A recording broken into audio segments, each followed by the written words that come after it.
Good morning and welcome to this course on international economics. So let's start with learning that what is international economics all about. So international economics deals with economic interaction that occur between independent nations. So international means between nations. Okay, so the subject international economics examines the economic interactions that occurs between nations. This field focuses on understanding how nations engage in trade and how they invest and other form of economic exchange across borders. Okay, so here government also plays a key role in international trade and when we talk about international agreements, okay, and when we talk about economic exchanges between countries, government has a key role to play there. Okay, so government play a very significant role in shaping the international trade and investment through various policies such as tariffs, quotas, and trade agreements. These regulations aim to protect domestic industries, foster economic growth, or achieve political objectives. Beside this international market provide a unique platform where government can implement policies. Those policies that specifically target or favor certain companies, certain industries, or countries. Okay, this ability to discriminate allow government to pursue strategic economic goals. Another critical function of government in international economic framework is their control over currency supply. This includes managing exchange rates and implementing monetary policies that impact international trade and investment flows. So, the government again has a significant role in this, and in this subject, we are going to learn. We are going to examine all these things, that how these trade tariffs work, how agreements work, and how trade works. Okay, and why do countries trade? So there are certain we can say topics, certain issues, certain themes that we learn, okay, when we study about international economics. So for example, how and why nations trade goods and services, what is the need to trade, the effect of trade policies on economies, the flow of capital and labor across borders, the role of the role of international organizations in facilitating economic cooperations, the impact of globalization on income distribution and economic stability. These kind of themes we learn in international economics, and we will, as we will move on with this course, we will learn all these things. So the first thing, like, why do countries trade?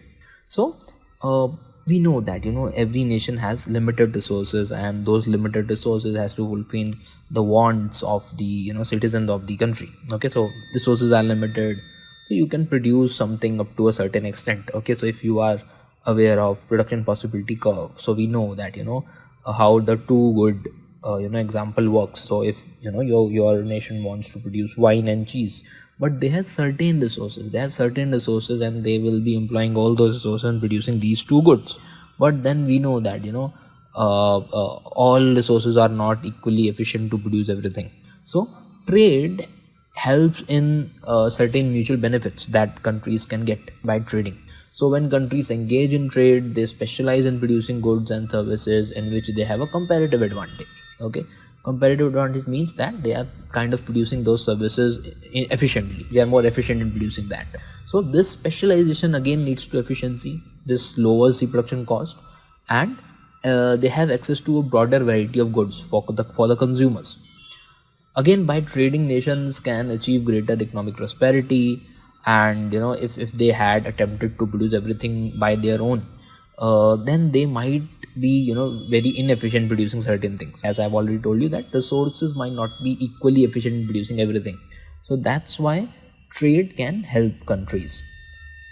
Then again, there is this skepticism that people have this fear of dependency. People they argue that why do we need this thing? Why do we need to trade? Why do we need to import these things when we can produce them in our own country? Obviously, I have told you that the wine and cheese example, that I said that if your nation want to produce wine and cheese, okay, so they can produce wine, they can produce cheese, they have the labor and everything. But I said that labor is more efficient in producing wine, and producing cheese than wine. Okay, so this is the issue. So people know that you can produce the good within your nation, but they don't know that whether it is efficient or not. So this thing might act as you can say as someone who oppose trade. But again, if you want your economy to produce efficiently, you have to specialize in certain, so you cannot produce everything, and obviously you have to import some things. Okay, you cannot produce everything with the given resources. So again, trade benefit countries that who are involved in the trade, but the distribution of that benefit is not equally is not equal to everyone. Okay, so depending on the section of the society, depending on your, let's say, depending on your skills, depending on your job, whatever, okay, depending on your field, depending on your industry, the impact of the trade is uneven. So there is this uneven distribution of the benefit from the trade. Okay, so while trade benefit nations as a whole, it can adversely affect certain groups. For instance, industries exposed to foreign competition may experience job losses. If certain thing was initially being produced within your country and then suddenly you start importing them, then the domestic producers might be impacted negatively. Then different skill level is there.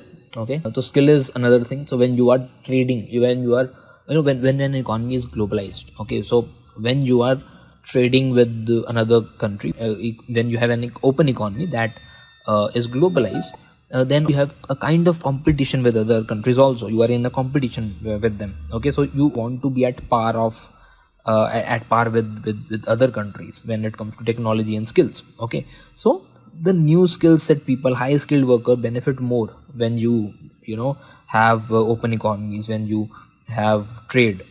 So higher skilled workers are more demanded. So for example, in India also there are back-end offices of let's say many tech firms. They are like Google office, or let's say Microsoft is there. So when these international companies are investing in your domestic country, they are demanding high skilled people more, and this kind of shifts the the demand for labor. What kind of labor is demanded, what kind of skill is demanded. So yes, those with older skills, or let's say those people with obsolete knowledge, okay, might be impacted negatively. They usually are impacted negatively. So we can say in conclusion that trade enhances overall economic well-being, but the benefits of the trade, okay, are not evenly distributed. Policymakers need to address these disparities by implementing measures that support affected workers and industries. Okay, so this is what one can do. So these are certain issues that we face when we talk about trading, when we talk about open economies, whether you should trade or not. Okay, so these kind of things are there. Then the pattern of trade, who sells what to whom. Okay, what type of goods are being sold. So who's importing the primary goods, who are exporting the secondary goods, who is importing the agricultural good, and who's exporting the finished good, these kind of things. So this is another thing. Okay, so climate and resources is one factor that determines the pattern of trade. So what natural conditions such as climate are there in an economy that has a significant role in shaping the trade patterns of the goods. So like agricultural products is there, energy resources are there, raw material is there, whatever. So for example, in tropical regions, the tropical regions may specialize in exporting crops like coffee or banana, while resource rich nations may focus on oil and minerals. Okay, totally depends on what kind of economy is yours, what kind of climate conditions are there, and what kind of product is supported by the climate conditions of your economy, of your country. Then similarly we have manufacturing and service sector is there. So in sectors like manufacturing and services, trade patterns are less obvious, and they are influenced by combination of factors such as technology, labor, and economies of scale. These patterns are shaped not just by differences but also by similarities in the economic characteristics of trading nations. So there could be obviously there could be differences in the production techniques or in the products of the trading nations, but nations with similar kind of goods also trade. So there we have inter-industry trade and intra-industry trade. Inter-industry trade, this type of trade arises from differences between countries, such as variation in resource availability, technology, or labor cost. These kind of differences are there. So this is inter-industry between different industries. They are not similar. Then intra-industry, within the same kind of industry, when two nations are within the same kind of industry. This occurs, intra-industry trade occurs when similar countries, trade similar goods or services driven by market size and consumer preferences. For example, two advanced economies might export and import different types of automobiles to meet diverse consumer demands. So this is one thing. So this was about the trade pattern. But so we just saw that who sells what to whom, who is selling what, and to whom they are selling. Then there's one more thing, that is how much to trade. The extent to which the countries engage in international trade is a critical topic in international economics. While trade can offer significant benefits, governments often implement policies to shield certain industries from foreign competition. Obviously, see, how much to trade deals with whether you should trade everything, or whether you should protect certain industries. So there are government policies that do protect certain industries which they want to flourish within their nation, because they know that these can be the USPs of their economies. So they do support certain industries. So this balance between protectionism and free trade has sparked debates over the cost and benefit of such policies. Again, cost and benefit is the thing that you see when you think about whether to trade or not to trade, with whom to trade, with whom not to trade, and how much to trade, and what to trade, what not to trade, all these things. So this is very important. You should analyze the cost and benefits of these kind of economic exchanges. Okay. So as I've already told you that government do follow some protectionism also. Many government use tariffs, quotas, and subsidies to protect domestic industries from international competitions. So the goal is often to preserve jobs and support strategic industries or ensure national security.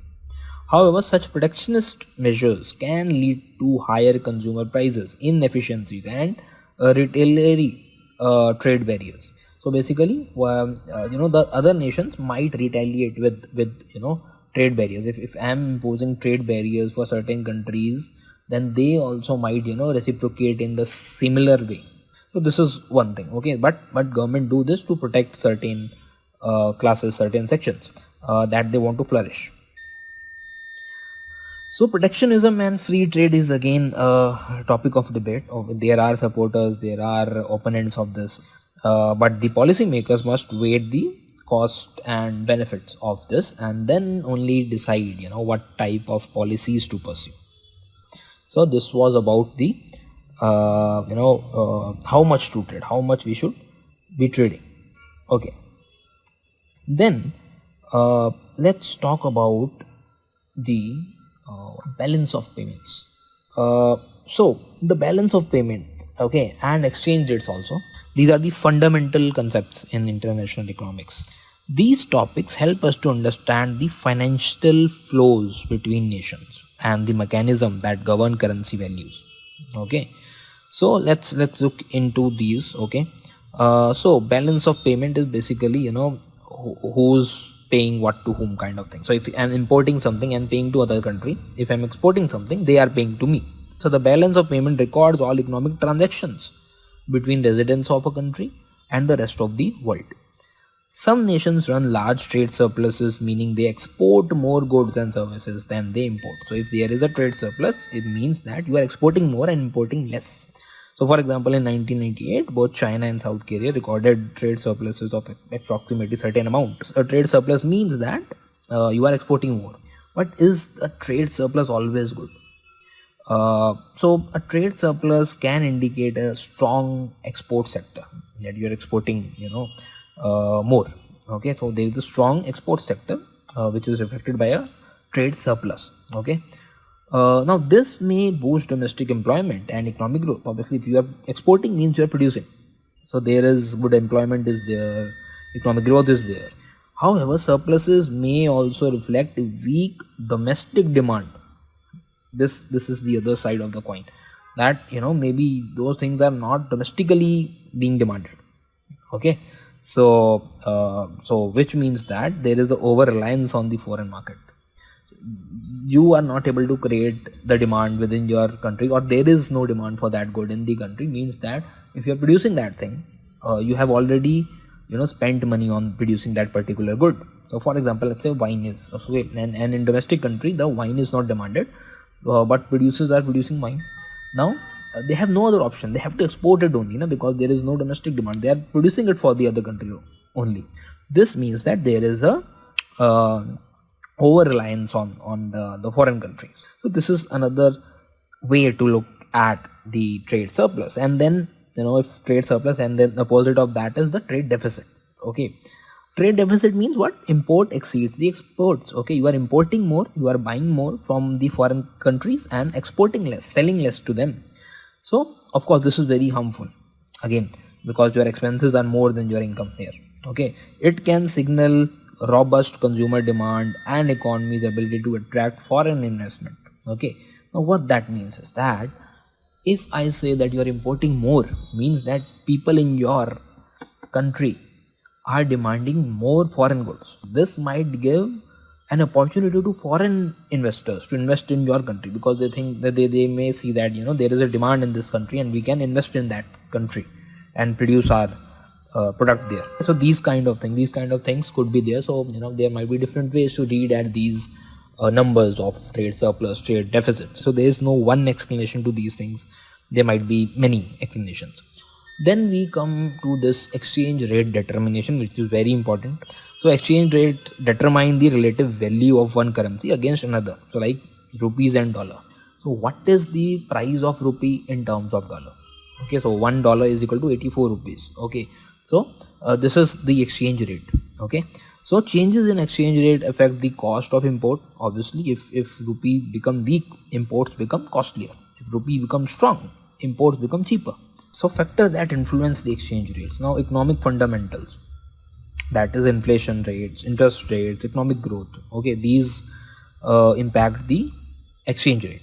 Then obviously demand and supply is important. This is a global, the demand and supply of a currency is something that impacts the exchange rate. Then government intervention and policies are also major factor that impact exchange rate. So these were some basic concepts that we have discussed. Beside this, we let's talk about the international policy coordination. So there is always a need for coordination. Okay, nations pursue independent trade and monetary policies based on their economic priorities.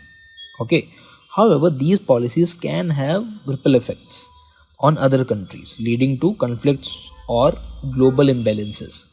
Okay, for example, one country's protectionist measure can prompt other countries to disrupt some global trade. Why? Because as I've already told you, that they might reciprocate in the similar way, so the global trade will be impacted. Okay, then there is a challenge of the harmony without a world government. World government means who's an entity who's looking over all these trade and global exchanges that are going on. Okay, so that you can say that is an authority. Okay, so like World Trade Organization is there, IMF is there. Okay, these kind of authorities. Okay, so IMF is International Monetary Fund, and World Trade Organization, WTO, is another one. So unlike domestic economies, there is no global authority to enforce policy alignment. Okay, countries rely on international organizations such as WTO and IMF to facilitate cooperations, and effective coordination require mutual understanding. Okay, negotiation compromises to achieve certain shared goals between the countries. So this can lead to stable trade relationships between the country, that you have to think about, you have to coordinate in such a way. So this is what the international policy coordination is about. Then international capital market. Okay. Again, the international capital market connects investors and borrowers across borders. This is what is the role of international capital market. Okay. They facilitate economic growth and development. Okay. However, this interconnectedness also brings risk that destabilizes economies if not properly managed. So, recession in one country can trigger recessions in another country also. This is that connectedness, interconnected countries. Okay. So this is how the risk is also, associated with this kind of international connectedness. Then again, currency depreciation is one risk. When there is a rapid change in exchange rates, it can reduce the value of international investment, okay, making debt repayment more expensive if the value is reduced. And then national defaults. Countries that borrow heavily from international market face the risk of default if they cannot meet their debt obligations. Okay, so these are again certain issues that you have to look into when you are talking about the international connectedness and the international trade. Okay, so international trade analysis, we can say, is the topic that focuses primarily on the real transaction. When we talk about international trade analysis, we are talking about the movement of the goods, import, export. And similarly, if I talk about international monetary analysis, it focuses on the monetary trade, financial transactions between two countries, currency purchase and all those things. Okay, so we will be discovering more on these topics: international trade and international monetary policies. Okay, international monetary policy analysis and trade analysis. Okay, this is what we'll be doing more in our further videos. Thank you.